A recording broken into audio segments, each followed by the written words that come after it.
Une explosion de joie à l'UMP, une explosion de joie à Melle, le fief de Ségolène Royal. Car voici l'affiche du second tour, un duel droite-gauche, Nicolas Sarkozy, Ségolène Royal. Cette fois-ci, les sondages ne se sont pas trompés.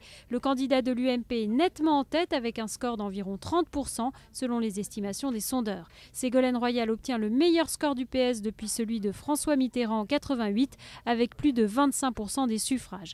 Elle est la première Française en mesure d'accéder à l'Élysée. La stratégie de Nicolas Sarkozy a payé. Il a réussi dès le premier tour à convaincre des électeurs lepénistes. Il a été le premier des candidats à prendre la parole avec un double objectif, rassembler et rassurer.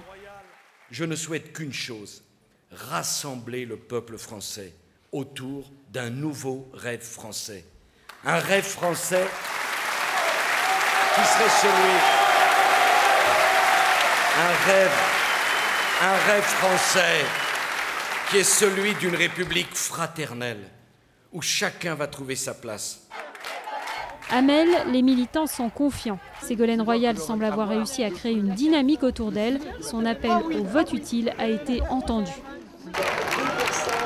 Dès l'annonce des résultats, l'ensemble des petits candidats classés à gauche, y compris Olivier Besancenot, qui a fait un bon score, ont appelé à barrer la route à Nicolas Sarkozy.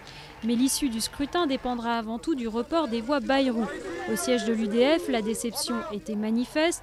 François Bayrou n'a pas réussi son pari, même s'il triple son score de 2002. Ces 18% vont être décisifs pour le second tour, le 6 mai, mais il s'est gardé pour le moment de prendre tout de suite position. Je ne reviendrai pas en arrière. Je récuse, et je récuserai toujours l'idée qu'il n'y ait en France que deux idées de l'avenir. Au Front National, c'est la consternation. Cette fois-ci, la surprise est mauvaise. C'est la première fois depuis 88 que le FN recule. Pour sa dernière bataille, Jean-Marie Le Pen obtient 11% des votes, 6 points de moins qu'en 2002. Il donnera sa consigne le 1er mai prochain.